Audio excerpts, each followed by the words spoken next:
안녕하십니까. 황태순TV의 황태순입니다. 오늘 2020년 5월 23일 토요일입니다.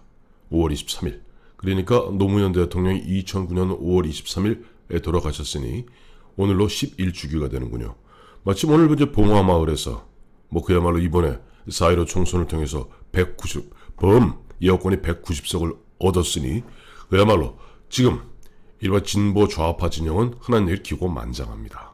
기고만장한데 그 기고만장한 모습을 갖다가 아주 단적으로 보여주는, 어떻게 보면 단적으로 보여주는 아주 작지만 큰 이야기가 있습니다.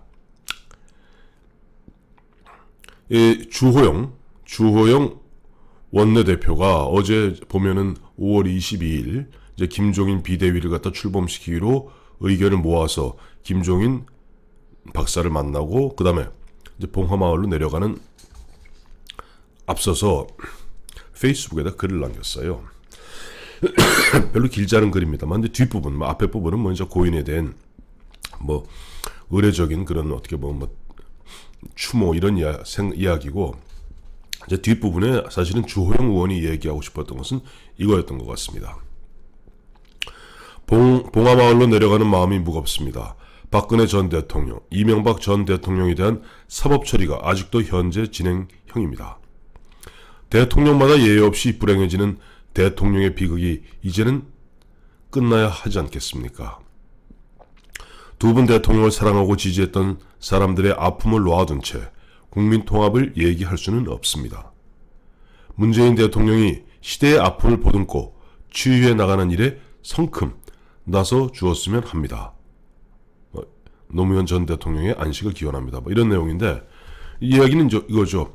대통령의 비극, 역대 대통령, 대한민국 대통령 진짜 한 사람의 예외도 없이 다 불행했습니다. 감옥 가지 않으면은 청와대 경무대였죠. 경무대에서 쫓겨나서 해외로 망명하거나 아니면 거기서 가장 믿는 부하한테 시해당하고 죽음으로 나오거나, 또 나왔어도 나중에 보면 이런저런 다 감옥에 다 가거나, 감옥에 안 간 예를 들어 김대중 대통령, 김영삼 대통령, 이 두 분 전직 대통령은 재임 중에 아들이 감옥 가는 그런 어떻게 정말 비극 아닌 비극, 어마어마한 비극을 갖다가 맛봐야 했던 겁니다. 그런 측면에서 주호영 의원도 두 분 대통령, 그러니까 이명박 대통령 또 박근혜 두 분 전직 대통령을 사랑하고 지지했던 사람들의 아픔을 놓아둔 채 국민 통합을 얘기할 수는 없습니다. 왜? 문재인 대통령 취임사에서도 자신을 찍지 않은 사람도 모시겠다, 즉 국민 통합을 얘기했었거든요. 그래서 이제 애둘러서 이제 두 분 전직 대통령의 사면을 갖다가 요청한 겁니다. 마침 이 이야기, 두 분 전직 대통령, 감옥에 계신 두 분 전직 대통령의 사면 이야기는 사실은 통합당에서 먼저 나온 게 아니라 이번에 이제 국회를 떠나는 문희상 국회의장과 또 이번에 국회를 떠나는 박지원 의원이 두 분이 연거푸한 얘기예요. 문희상 국회의장은 지난 5월 20일이죠. 수요일이군요. 수요일날 사랑제에서 이제 국회 출입하는 기자단들과 마지막 간담회를 가지면서 그 자리에서 한 이야기가, 내가 직언을 할 수 있는 입장에 있다면은 문재인 대통령에게 두 분 전직 대통령의 사면을 강력하게 건의하겠다. 그러나 그분의 성격상 하지 않을 것 같다.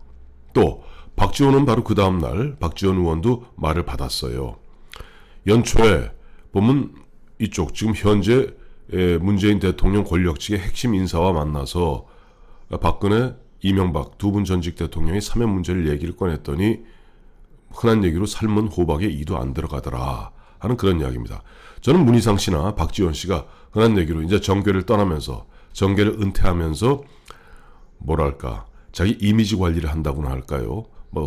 좋은 덕담, 먼 훗날 역사에 그때 나 그때 저 박근혜, 이명박 두 분 대통령 사면해야 된다고 나 주장했던 사람이야 라는 알리바이를 남기기 위해서 한 그야말로 하나만한 얘기라고 저는 치부하고 맙니다만은, 그래도 통합당의 아직은 대표 권한대행이자 원내대표인 주호영 의원의 이야기 페이스북을 통해서 문재인 대통령이 시대의 아픔을 보듬고 치유해 나가는 일에 성큼 나서 주었으면 좋겠다 하는 이야기는 나름 보면 나름 의미 있는 일종의 청원이라고나 할까 탄원이라고나 할까라고 봐야 할 텐데, 여기에 대해서 리틀 노무현이라는 김두관 의원, 사실 이번에 만약 홍준표 당선인이 양산에 나갔다면은 빠지를 달지 못했을 가능성이 굉장히 컸던 김두관 씨가 황당한 사면 주장에 노무현 대통령을 운운하지 마십시오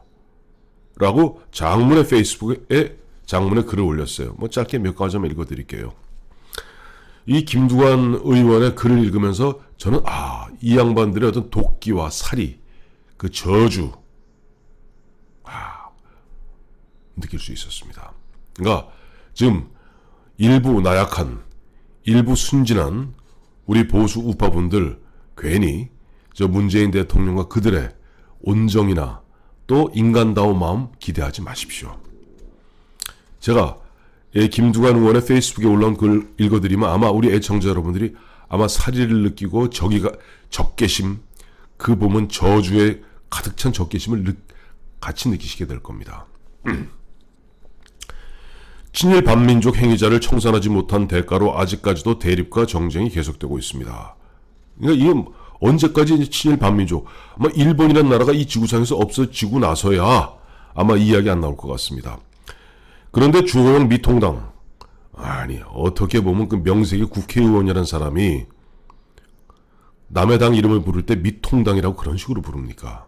예전에 열린 우리당 할 때 당시 야당이었던 한나라당에서 열린당, 여루당 이렇게 부른 적이 있습니다. 상대당 이름을 부를 때는 김두관 씨 예의를 갖추셔야 됩니다. 그런데 주호영 미통당 원내대표께서 어제 전직 대통령의 비극을 끝내야 한다며 이명박 박근혜 두 전직 대통령의 사면을 언급했습니다. 지금은 사면을 건의할 때가 아니라 두 전직 대통령에게 반성과 사과를 촉구할 때입니다. 뇌물과 국정농단이라는 범죄로 감옥 간 두 전직 대통령과 정치검찰의 표적수사와 정치보복으로 운명을 달리한 노무현 대통령을 모두 불행한 전직 대통령이라며 한 묶음으로 표현하는 것은 매우 유감입니다. 죄송합니다만 김두관 씨, 노무현 대통령이 극단적 선택을 했길래 640만 달러, 500만 달러 플러스 140만 달러, 이 부분은 미제로 그냥 검찰 창고에 그냥 먼지를 고스란히 쓰고 있을 뿐입니다. 언젠가 그것이 까지게 되면은 김두관 씨도 이런 얘기하기 어려울 겁니다. 그리고 박근혜 대통령 뇌물 이야기 하시는데, 박근혜 대통령이 자기 주머니로 단돈 1원 받은 거 이번에 그 수많은 3년 넘는 재판 과정에서 나왔습니까? 아니지 않습니까? 예를 들어서 지금 이번에 박근혜 대통령 올가놓기 위해서 당시 박영수 특검과 나중에 또 일반 검찰에서 계속 씌웠던 것이 제3자 뇌물 혐의 등등으로 최순실이 받은 것이 박근혜 대통령이 받은 것이다. 그 표현도 있죠. 경제적 공동체?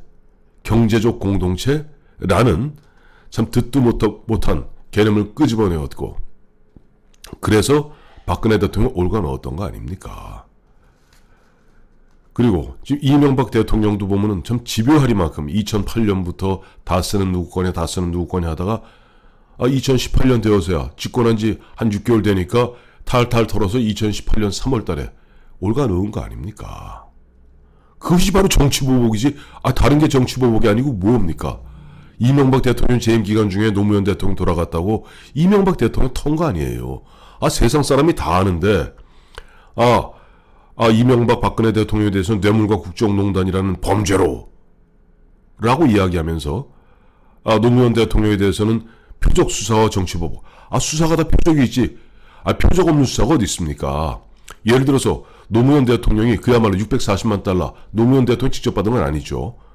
보면 그 부인 권양숙 씨, 그 다음에 조카 사위 등등등, 그 640만 달러 그걸 안 받았는데 만약에 생짜배기로 받았다고, 이건 경제 공동체가 아니라 한 이불을 쓰는 이불 공동체다 라고 넣었다면은 그건 정치 보복이다, 표적수사라 라고 얘기할 만합니다만은 그건 아니죠. 우리 역사는 정확히 합시다. 아무리 보면은 좀 기고만장해도 그렇지 이런 식으로 역사를 지 멋대로 해석하면 안 됩니다. 뇌물을 상습적으로 받아먹고 참 아이고 국정농단으로 탄핵을 당하고도 자신의 죄를 단 하나도 인정하지 않고 사과와 반성도 전혀 없습니다. 어떤 이유로 사면을 해야 하는지 이유를 찾을 수가 없습니다. 제가 짐작입니다마는 박근혜 대통령도 최소한 지금 자신을 갖다가 누명을 씌워서 감옥에 갔다가 지금 3년 넘게 쳐놓고 있는 문재인 정권의 어떤 사면 바라지 않을 겁니다. 사면해준다고 해도 아마 거부할 겁니다. 그리고 끝으로 이렇게 돼 있어요. 청산하지 못한 불행한 역사의 고리를 이번엔 반드시 끊자는 결의를 모아야 합니다. 그래야 노무현 대통령님께 당당히 인사드릴 수 있지 않겠습니까? 여러분 어디 적개심이 느껴지시죠? 사리가 느껴지시죠? 이게 바로 지금 리틀 노무현이라는 김두관 의원. 뭐 김두관 의원도 유력한 차기 대선 주자 중에 한 명이죠. 근데 저는 이렇게 생각합니다. 지금 박근혜 대통령은 돌아가신 박정희 대통령의 생물학적 자식이고 지금 감옥에 있는 이명박 대통령은 박정희 대통령의 생물학적 자식은 아니지만 그 업적의 자식입니다. 박정희 대통령이 조국 근대화의 기치를 내걸고 18년 동안 물론 민주헌정사적 측면에서 독재에 있었습니다. 그 부분은 인정할 건 인정해야죠. 그러나 하면 된다는 정신을 우리 국민들 가슴속에 불을 지폈고 5천년의 가난에 사슬을 끊고 우리도 할 수 있다는 강력한 의지로 조국 근대화의 기반을 마련했던 것은 누가 뭐래도 박정희 대통령이고 그 박정희 대통령의 그와 같은 의지를 실천했던 그 기업인들이 있습니다. 이병철 씨, 정주영 씨, 특히 정주영 씨가 대표적 인물이죠. 그 정주영 씨의 어떻게 보면 적자, 정신적 적자가 이명박 대통령입니다. 그래서 지금 아마 김두관 씨가 이야기하는 대로 저쪽 사람들은 계속 얘기할 겁니다. 이명박, 박근혜 두 사람 자 반성하고 사과하고 머리 조아리고 309고도 해라. 그러면 우리가 혹시 이런 분위기에서 사실 저는 걱정되는 게 아마 조만간 출범하게 될 김종인 비대위에서 아마 박근혜 대통령 그 탄핵 문제에 대해서 대국민 사과를 할 것 같습니다. 박근혜 대통령 의사를 묻지 않고요. 왜냐하니까 김종인 씨가 최근에 기자들과 만나서 이야기한 부분들, 보도된 내용들을 핵심이 뭐냐니까 대통령 탄핵에 대한 사과, 사회적 약자에 공감하지 못하는 등 지금의 통합당으로는 미래가 없다라는 이야기를 누차에 걸쳐서 해왔습니다. 그러니까 김종인 씨 이번에 비대위원장으로 출범하게 되면 그렇다고 무슨 선거가 코앞에 있는 것도 아니고 인적 쇄신, 물갈이 얘기하는데 물을 무슨 수로 갑니까? 지금 미래한국당과 합쳐도 103명 다 현역, 바로 이번 5월 30일부터 빠지다는 그 사람들을 김종인 씨가 무슨 강제로 빠지를 떼겠습니까? 103명 의원들은 앞으로 4년 동안 특별한 사유가 없는 한 딱 기득권을 확보한 사람들입니다. 물 갈 수 없죠. 그것도 어디 물 가시겠습니까? 당협위원장 자리 백날 갈아보십시오. 지금 갈아봐야 또 막상 2024년 총선 앞두고 그때 당권 잡은 사람이 또 자기 입맛에 맞게 또 다시 한번 정리합니다. 아무 의미 없는 이야기죠. 그러면 이 의미 없는, 할 일이 별로 없는 김종인 대표가 할 것이라고는 결국 보면은 당 강령, 당원 당규 바꾸고 자 이렇게 바뀌었다 라는 그런 어떤 상징적인 일들, 그 다음에 앞서 말씀드렸던 박근혜 대통령 탄핵에 대해서 죽을 죄를 지었습니다 하고 국민들한테 사과하는 일, 아마 두 가지밖에 없을 겁니다. 왜냐하니까 김종인 씨가 이미 2012년 그 당시에 당명을 한나라당에서 새누리당으로 바꾼 박근혜 비대위 시절의 비대위원이었습니다. 그때 이준석 씨도 비대위원이었죠. 2011년 12월에 비대위가 출범합니다만 그때도 김종인 씨가 계속 박근혜 비대위원장에게 당 강령에서 보수란 말을 삭제하겠다, 삭제하자고 정말 집요하게 박근혜 비대위원장을 졸랐습니다. 근데 박근혜 비대위원장을 비롯한 나머지 비대위원들과 당의 강력한 반발로 웃기는 소리 마라. 보수가 잘못된 것이냐? 보수라는 것은 안정적으로 점진적으로 서서히 현상을 파괴적으로 흔들지 않고 서서히 완만하게 개선해 나가는 그 노력들, 끊임없는 혁신하는 그 노력이 바로 보수인 겁니다. 그런데도 불구하고 좀 보수가 큰 죄라도 지은 듯이 보수를 삭제하겠다고 했던 것이 김종인 씨입니다. 그러니까 김종인 씨는 아마 5월 28일 이제 비대위 출범하면서 할 것은 당 강령에서 보수 삭제하는 것이고, 그 다음에 박근혜 대통령 탄핵에 대해서 아유 흔한 얘기로 죽을 죄를 져서 탄핵 당한 겁니다. 죄송합니다. 국민께 정말 사죄드립니다. 아니 만약에 박근혜 대통령이 내가 탄핵 당할 만한 사유가 있어서 탄핵 당했으니까 국민들 내가 여러분 실망시켜도 죄송합니다. 이야기할 사람은 굳이 한다면 박근혜 대통령이 해야죠. 그건 김종인 씨가 할 몫은 아닙니다. 그래요.